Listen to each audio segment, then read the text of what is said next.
Di Kota Salatiga, saya termotivasi untuk mendukung dan ikut barisan relawan Anies karena pertama melihat bahwa Indonesia dalam kondisi yang sangat memprihatinkan, dalam kondisi sangat berat, butuh pemimpin yang bisa menyelesaikan persoalan-persoalan bangsa itu sehingga bisa menjadikan negara kita negara yang adil makmur, baldatun thayyibatun warabun ghafur.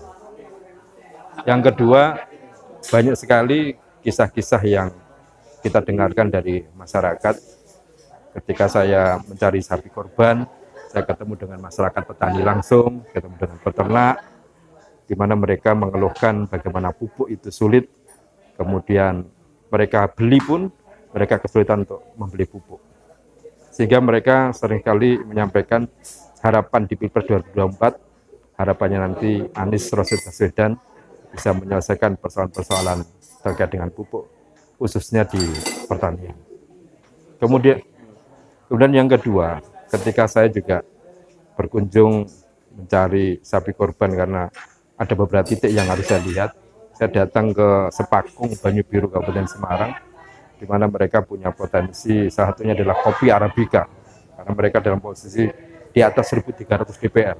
Jadi kopinya luar biasa, dan petaninya juga sangat semangat, etos kerja yang tinggi untuk mengembangkan kopi itu. Tapi sayangnya kopi itu belum menjadi satu kopi unggulan yang bisa diekspor ke luar negeri.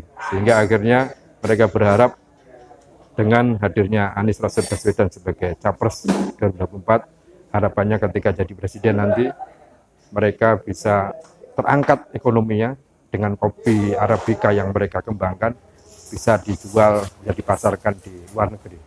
Ya. Kemudian yang ketiga juga banyak kisah yang cukup menarik dari masyarakat. Harapan di Pilpres ini sangat besar ketika bertemu dengan para ibu-ibu, ketika perpisahan anak saya.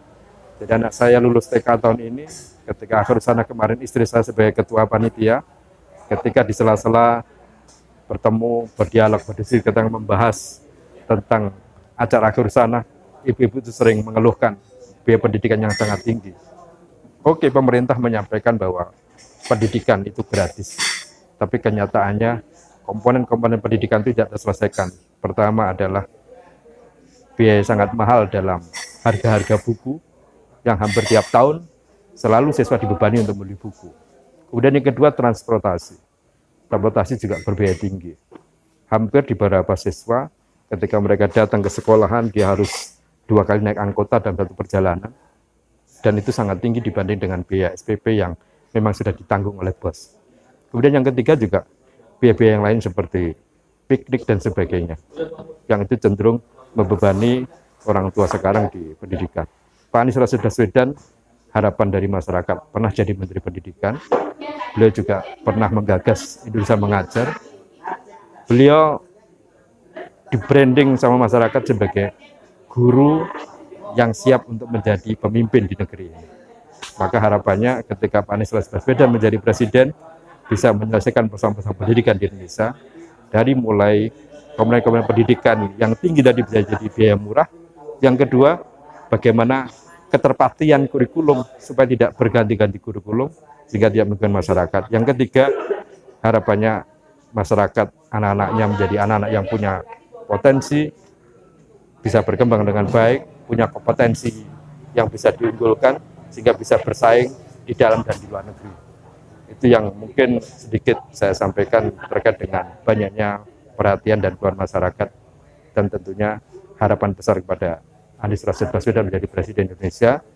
Kiranya harapan supaya beliau menjadi presiden dan bisa menyelesaikan persoalan masyarakat hari ini.